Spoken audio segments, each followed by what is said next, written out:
కేతన్ అగర్వాల్ హత్య కేసు దర్యాప్తులో పోలీసులు కీలక ముందడుగు వేశారు. కేసుకు సంబంధించిన ఘటనను పునర్నిర్మిస్తూ సీన్ రిక్రియేషన్ నిర్వహించారు. ఈ ప్రక్రియలో ప్రధాన నిందితురాలు సియా గోయల్తో పాటు మరో నిందితుడు చేతన్ చౌదరిని ఘటనా స్థలానికి తీసుకువెళ్లి వివరాలు సేకరించారు.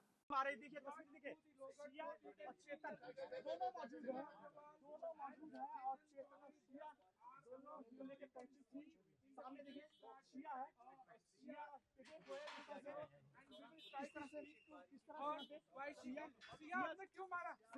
आपने क्यों मारा? आपने केतन को क्यों मारा? क्यों मारा? क्यों मारा? चेतन मारा या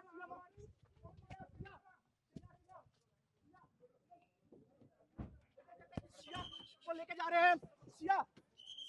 चेतन मारा था, तुमने मारा था। तस्वीर देखिए किस तरह से पुलिस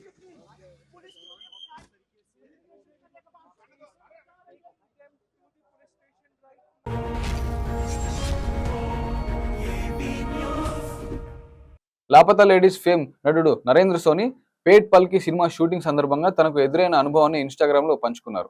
నిర్మాత అసభ్య పదజాలంతో దూషించడంతో భయాందోళనకు గురయ్యానని వెంటనే హోటల్ ఖాళీ చేసి ముంబైకి తిరిగి వెళ్తున్నట్లు నరేంద్ర సోని వెల్లడించారు. हेलो, मेरा नाम सत्येंद्र सोनी है। मैं एक्टर हूँ। मैं इधर फिल्म करने आया था मैहर, जिसके डायरेक्टर पुष्पेंद्र सिंह हैं और फिल्म का नाम पेट पालकी है। तो हमारी बात हुई थी, इन्होंने हमें 50,000 साइनिंग अमाउंट दिया था और उसके बाद इन्होंने ये बोला था कि हम आपको ड्रिंक सूट पेमेंट करेंगे। आज हमारा 8 दिन सूट हो गया है और हम इनसे पैसे की बात कर रहे हैं, तो इसने मेरा पैकअप कर दिया, बोला कि तुम लोग होटल में नहीं दिखना चाहिए, तुम्हारा पैकअप है और हमें मारने की धमकी दे रहा है। तो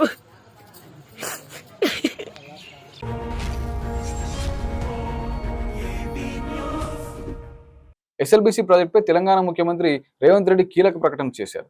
వచ్చే ఎన్నికల నాటికి ఎస్ఎల్బీసీ పనులను పూర్తి చేసి ప్రజలకు అంకితం చేస్తామని ఆయన స్పష్టం చేశారు. కానీ చివరిగా మీకు ఒక్క మాట ఇవ్వదలుచుకున్నా, మళ్ళొచ్చే ఎన్నికల లోపల ఎస్ఎల్బీని పూర్తి చేసి కృష్ణానది జలాలను నల్లగొండ నేల మీద పారిస్తా మీ పంటలు పండించే విధంగా 100% ఎస్ఎల్బీసీని పూర్తి చేయడమే కాదు, డిండి ప్రాజెక్టును పూర్తి చేయడానికి సంపూర్ణంగా నేను సహకారం అందిస్తా.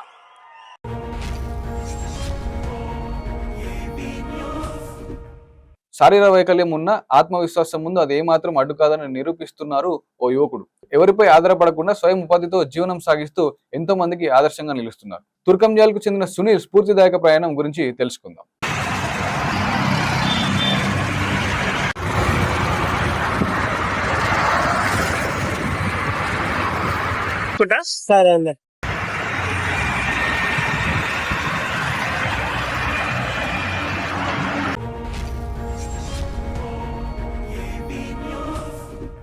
హైదరాబాద్ లోని ఎల్బీ నగర్ లో అర్ధరాత్రి ఓ ఆసుపత్రిలో ఉధృత పరిస్థితులు నెలకొన్నాయి. కడుపు నొప్పితో చికిత్స కోసం వచ్చిన ఓ మహిళ వైద్యులపై ఆగ్రహం వ్యక్తం చేస్తూ హల్చల్ చేసిన ఘటన కలకలం రేపింది.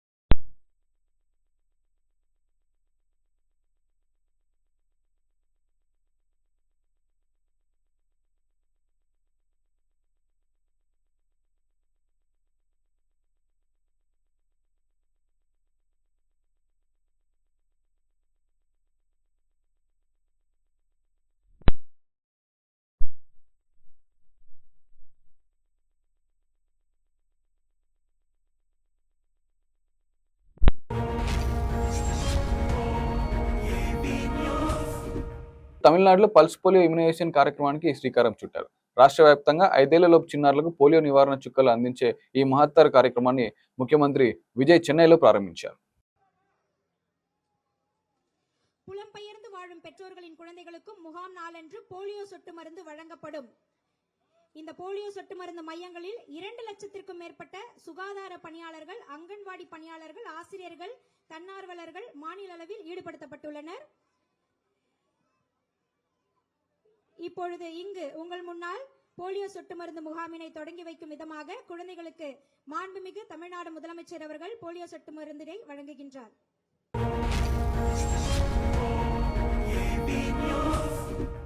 ఎస్ఎల్బీసీ ప్రాజెక్టు పనులపై రాష్ట్ర ప్రభుత్వం కీలక ప్రకటన చేసింది.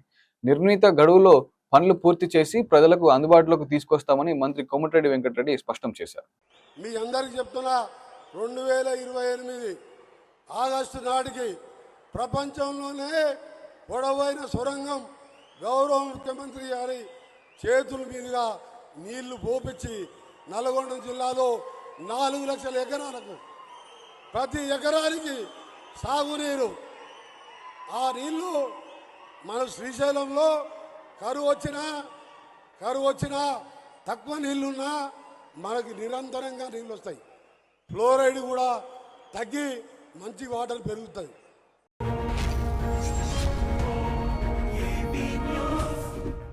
తెలుగు భాష ఆంధ్ర అనే పదాల చారిత్రక నేపథ్యంపై ప్రొఫెసర్ దంటు కనకదుర్గ చేసిన వ్యాఖ్యలు ప్రస్తుతం చర్చనీయాంశంగా మారాయి. తెలుగు రాష్ట్ర చరిత్ర, ఆంధ్ర రాష్ట్ర ఆవిర్భావం, చారిత్రక గ్రంథాల ప్రస్తావనతో ఆమె తన అభిప్రాయాలను వ్యక్తం చేశారు. అసలు తెలుగు అన్నదానికి ఆంధ్ర జాతి వాళ్ళకి సంబంధమే లేదు. మీరు రామాయణం చూసినా, మహాభారతం చూసినా వాళ్ళ జాతి ఆంధ్ర జాతి, వాళ్ళ భాష ఆంధ్ర భాష, వాళ్ళ ప్రాంతం ఆంధ్ర ప్రాంతం. నన్నయ్య తిక్కన ఎర్రాపరగడం చూసినా కూడా మేము ఆంధ్రం బొనరించి అన్నారు వాళ్ళు.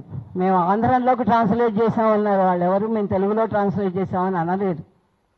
ఇక్కడ పాల్కురికి సోమనాథుడు తన ఇది రాసినప్పుడు కూడా బసవ పురాణం ఆయన ఏమి వేడుకున్నాడంటే, ఆంధ్రులవన్నీ అందరూ చదువుతున్నారు, నేనేమో జాన తెలుగులో రాశాను, ఇది భాష కాదని మీరు రిజెక్ట్ చేయకండి, చదివి చూడండి, అన్ని రకాలుగా గ్రామర్ అదంతా ఫాలో అవుతూ నేను రాశాను, నాది ఆదరించండి అని ఆయన నేను తెలుగులో రాశానని చెప్పుకున్నాడు. ఇప్పుడు బౌద్ధుల ఆరామాలు అక్కడ ఇక్కడ ఉన్నవి చూసినా కూడా అక్కడ వాళ్ళు ఆంధ్రం అనే వాడారు, ఇక్కడ తెలుగు అని వాడారు. ఎవరు ఆ భాషను తెలుగు అని అనలేదు. ఈ మోసం ఎప్పుడు మొదలైందంటే 53లో వాళ్ళకి రాష్ట్రం వచ్చి 2.5 ఏళ్లలో చతికిలబడ్డారు. ఏమీ వాళ్ళు అసలు చూసుకోకుండా 12.5 కోట్లు అప్పు చేశారు కేంద్రం దగ్గర. కేంద్రం ఇంకా చేతులు ఎత్తేసింది, మేము ఇవ్వలేము మీకు, మీ ఇష్టం వచ్చింది చెయ్యండి అని. అప్పుడు వాళ్ళకి గుర్తొచ్చింది, నిజానికి ఇద్దరు తెలుగు వాళ్ళు అయితే అప్పటికే 52లో మనం వేరయ్యి మనది పెట్టుకున్నాం కదా నిజాం గారిని. మరి 53లో వాళ్ళు అయినప్పుడు అప్పుడే మొదలవ్వాలి కదా, ఈ 2 తెలుగు రాష్ట్రాలు ఒకటి చెయ్యండి అని. అప్పుడు మొదలు కాలేదు. 54లో మళ్ళీ ఎస్ఆర్సీ అది వేస్తారు అన్నప్పుడు వాళ్ళకి ఆర్థికంగా చతికిలు పడిపోయి అప్పులు చేసి ఆ ప్రాంతం గురించి ఇప్పుడు వాళ్ళే కాదు, అప్పుడు నాయకులు కూడా ఎవ్వరూ ఆంధ్ర ప్రాంతంలో లేరు, వాళ్ళంతా మెడ్రాస్లో ఉన్నారు. సంజీవ్ రెడ్డి బెదిరించాడు నెహ్రూని, ఏమని, నువ్వు కర్నూలు రాజధాని చేయకపోతే నేను మెడ్రాస్ నుంచే పాలిస్తాను అని. దానికి లొంగి కర్నూలు అన్నారు. ఆ కర్నూలు ఏం డెవలప్ చేశారు? ఒక్కటి కట్టారా? ఒక్క భవనం కట్టారా?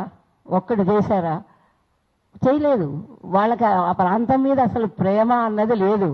ఒక్క శాస్త్రజ్ఞుడు కానీ, ఒక్క సినిమా వాడు కానీ, ఒక్క వ్యాపారస్తుడు కానీ, పోనీ వాళ్ళు మెడ్రాస్లో ఉండి సంపాదించుకున్నా ఒక స్కూలో కాలేజో పెట్టచ్చు కదా, ఒక హాస్పిటల్ పెట్టచ్చు కదా. ఏమీ చేయలేదు వాళ్ళు.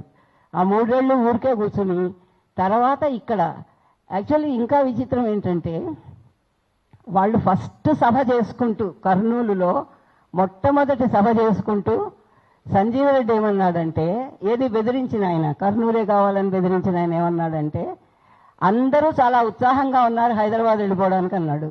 వాళ్ళ మొదటి సభలో, వాళ్ళ రాష్ట్రం వచ్చిన మొదటి సభలో అన్నారు ఈ మాట.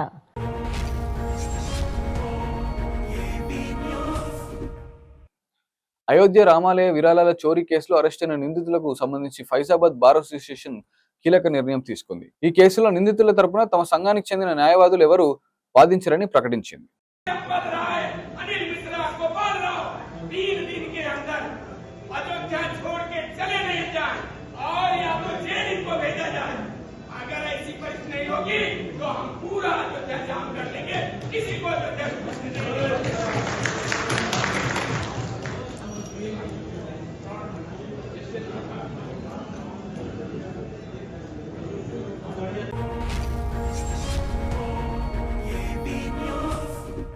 తిరుమల నడక మార్గంలో భారీ నాగుపాము కనిపించడం భక్తులను కలవరపరిచింది. గాలిగోపురం సమీపంలో 7 అడుగుల నాగుపాము ప్రత్యక్షం కావడంతో కొద్దిసేపు భయాందోళన నెలకొంది.